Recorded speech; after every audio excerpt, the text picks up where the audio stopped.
Shalom, haleluya, saudaraku yang terkasih dalam Tuhan. Kembali dalam program memulai hari bersama Kristus. Kita percaya kalau kita memulai hari kita bersama Kristus, maka biarlah keseluruhan aktivitas kita pada hari ini selalu dalam pedoman firman Tuhan. Dan kita percaya kalau Tuhan yang sudah pegang erat tangan kita, kalau Tuhan yang bimbing kita, maka tidak pernah kita akan melangkah sendirian. Dan kita tahu kalau Tuhan yang memegang erat tangan kita, mau ada tantangan, mau ada masalah, mau ada niat-niat orang jahat, percayalah bahwa perlindungan Tuhan sempurna bagi orang-orang yang dikasihinya. Haleluya, saudara, dimanapun saudara berada, mungkin saat ini sedang di rumah sakit, mungkin sedang dalam perjalanan menuju ke kantor, mungkin sedang di rumah mempersiapkan sesuatu untuk keluarga. Marilah saudara kita memulai pagi ini dengan bersatu di dalam doa. Kami bersyukur Tuhan Yesus untuk pagi hari yang indah ini, sehingga Tuhan boleh kumpulkan kami dimanapun kami berada. Tuhan boleh sertai setiap istirahat kami sebelumnya, sehingga kami boleh buka mata menghirup udara yang indah bersama Tuhan. Kami masih boleh lihat orang-orang yang kami kasihi. Kami percaya bahwa berkat Tuhan itu sempurna. Maka pada pagi hari ini Tuhan, kami mau memulai hari ini dengan merenungkan firman Tuhan yang menjadi pedoman bagi setiap kami untuk hari ini, bahkan untuk selama-lamanya. Berbicaralah bagi setiap kami ya Tuhan. Tapi sebelumnya kami mau angkat pujian kami, penyembahan kami kepadamu melalui sebuah lagu.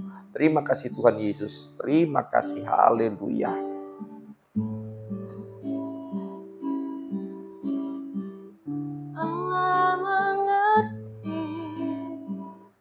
Allah peduli segala persoalan yang kita hadapi, tak akan pernah dibiarkannya.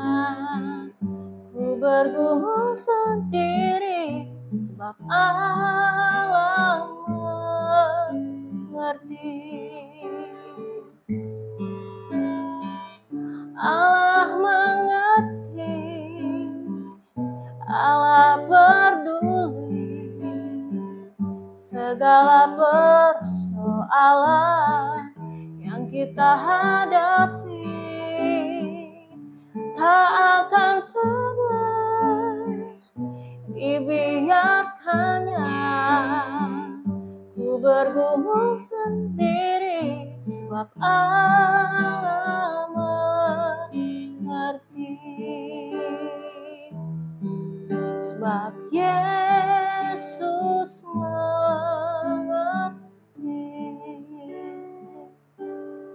Pembacaan firman Tuhan hari ini terambil dari Kejadian pasal 11 ayat 1 sampai dengan ayat yang ke-9 dengan perikop Menara Babel.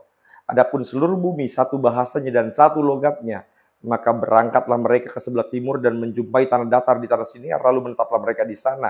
Ayat yang ketiga dikatakan, mereka berkata seorang kepada yang lain, marilah kita membuat batu bata dan membakarnya baik-baik.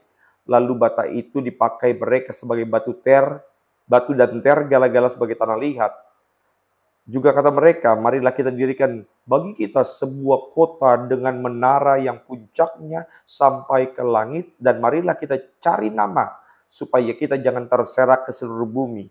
Lalu turunlah Tuhan untuk melihat kota dan menara yang didirikan oleh anak-anak manusia itu, dan ia berfirman, mereka ini satu bangsa dengan satu bahasa untuk semuanya. Ini barulah permulaan usaha mereka. Mulai dari sekarang apapun juga yang mereka rencanakan, tidak ada yang tidak akan dapat terlaksana. Baiklah kita turun dan mengacau balaukan di sana bahasa mereka, sehingga mereka tidak mengerti lagi bahasa masing-masing. Demikianlah mereka diserahkan Tuhan dari situ ke seluruh bumi, dan mereka berhenti mendirikan kota itu. Itulah sebabnya sampai sekarang nama kota itu disebut Babel, karena disitulah dikacau balaukan Tuhan bahasa seluruh bumi, dan dari situlah mereka diserahkan Tuhan ke seluruh bumi. Saudara yang terkasih dalam Tuhan, maka tema renungan kita pada pagi hari ini adalah kesombongan manusia dan kehendak Allah yang berdaulat. Saudara coba pikir-pikir, seandainya ini rencana berhasil, saya mau tanya, kira-kira apakah gedungnya itu akan tetap sampai ke langit? Ya, setinggi-tingginya gedung sekarang ini tidak akan bisa menembus atmosfer yang kesekian itu. dan tidak mungkin bisa sampai ke langit. Dan Tuhan tahu, jadi inti utamanya bukan Tuhan tidak menginginkan supaya gedung itu, menara itu sampai ke langit. Karena memang tidak mungkin bisa. Yang Tuhan tidak inginkan adalah manusia hidup dalam kesombongannya. Itu sebabnya ada 4 hal yang akan kita bahas secara singkat. Yang pertama, coba lihat ayat yang keempat, dikatakan, juga kata mereka, marilah kita dirikan bagi kita sebuah kota dengan sebuah menara yang puncaknya sampai ke langit, dan marilah kita cari nama. Maka saudara, mengapa Tuhan membenci orang-orang yang membuat menara Babel? Karena yang pertama, saudara, ada kesombongan di situ, di mana mereka mulai mencari nama dan mengandalkan kekuatan sendiri. Percayalah saudara, bahwa Tuhan tidak menginginkan engkau hidup dalam kekecewaan. Tuhan tidak menginginkan engkau hidup dalam sakit hati. Itu sebabnya Tuhan memberikan sebuah peringatan. Celakalah orang yang mengandalkan kekuatannya sendiri, yang mengandalkan manusia. Kenapa? Karena berulang kali kita coba mengandalkan kekuatan sendiri, mengandalkan kekuatan manusia, dan berulang kali itu berakhir dengan kekecewaan.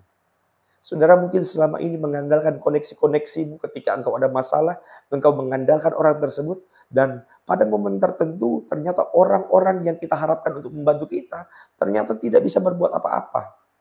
Maka itu sebabnya saudara, hari ini kita belajar bahwa kesombongan manusia yang mengandalkan kekuatan sendiri, itu ada batasannya. Dan ketika kita mengandalkan kekuatan Tuhan, kita percaya bahwa kuasa Tuhan selalu menyertai setiap kita.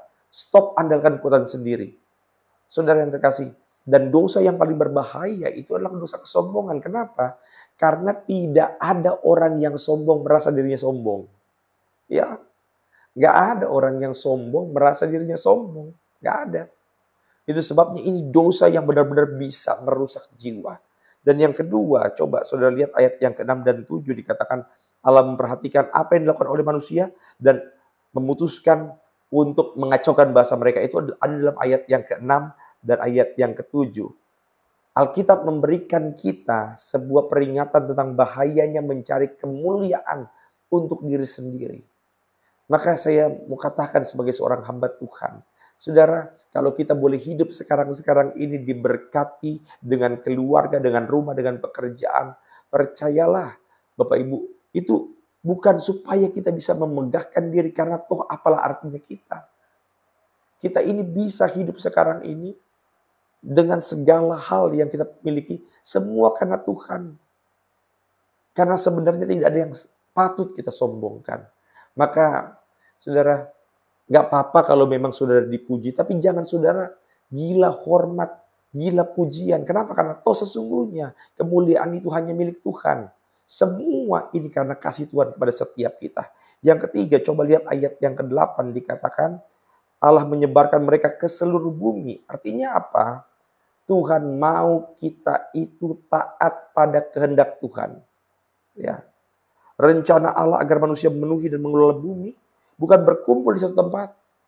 Karena Tuhan mau sesuai perintah Tuhan kepada Adam supaya penuhilah bumi, tapi mereka enggak, mereka ngumpul di satu tempat. Tuhan mau setiap kita taat, bukan untuk melawan kehendak Allah. Dan saudara, kadang-kadang banyak orang yang bilang, aduh, taat sama firman Tuhan itu susah, tapi hidup dalam dosa itu lebih nikmat. Saya bilang terbalik saudara. Hidup taat itu jauh lebih mudah. Kenapa? Karena kita hanya ikuti saja apa yang Tuhan inginkan. Tetapi kalau kita hidup dalam dosa itu susahnya minta ampun. Saya sering kasih contoh, kalau engkau korupsi, engkau kan harus cari strategi bagaimana untuk mengambil uangnya. Engkau harus cari cara untuk menutupi kebohongan itu. Itu kan susah. Jauh lebih baik kita hidup taat kepada Tuhan. Dan yang keempat, dalam ayat yang ke-9 dikatakan demikian, bahwa kisah Menara Babel ini mengingatkan kita bahwa Tuhan itu punya kedaulatan penuh untuk seluruh ciptaan. Maka ketika Tuhan memecah belah manusia untuk menunjukkan bahwa tidak ada rencana manusia yang dapat melampaui kedaulatan Tuhan. Manusia boleh berencana, dia buat planning yang sangat bagus. Tetapi kalau Tuhan sudah berdaulat, maka saudara yang terkasih dalam Tuhan, tidak ada yang sanggup untuk membendung, menahan kuasa Tuhan tergenapi. Manusia boleh berencana, Pak, Bu, Anda boleh berencana untuk buat A, buat B, buat C. Tetapi serahkan semua rencanamu ke hadapan Tuhan, di dalam tangan Tuhan yang kudus. Supaya kita boleh beroleh hal-hal yang luar biasa. Maka saya simpulkan khutbah saya, renungan kita pagi hari ini. Apa yang kita pelajari dari Kejadian pasal yang ke-11? Yang pertama, saudara, ingat jangan pernah mengandalkan kekuatan sendiri. Andalkan Tuhan. Saya bilang, andalkan Tuhan. Yang kedua, saudara, jangan mencari kemuliaan untuk diri sendiri. Ya kalau saudara dipuji nggak apa-apalah. Tetapi jangan sampai engkau gila hormat. Karena itulah adalah awal daripada kejatuhanmu. Sama seperti iblis. Apa yang menjadi kesombongan, apa yang menjadi awal kejatuhan dia adalah kesombongan. Dan yang ketiga, penting bagi kita untuk taat kepada kehendak Tuhan.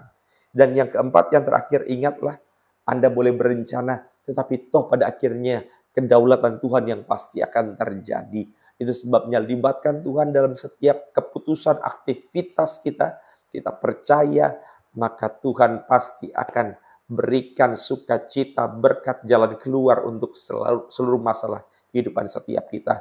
Dan saudara, jika saudara butuh dukungan doa, saudara boleh tulis dalam kolom komentar, sehingga saya dan istri dengan sukacita mendoakan setiap saudara dengan segala pergumulan yang ada.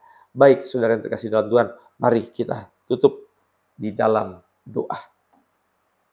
Bapa kami yang di dalam kerajaan surga, terpujilah namamu di atas segala-galanya. Kami bersyukur pagi hari ini kami boleh berjumpa dengan Engkau, mendengarkan segala ceritamu dalam kebenaran firman-Mu. Tuhan, biarlah Engkau pimpin kami dengan segala kebijaksanaan-Mu Tuhan. Roh Kudus menuntun kami, memberi kami hikmat dalam berucap, berkata, dan berpikir.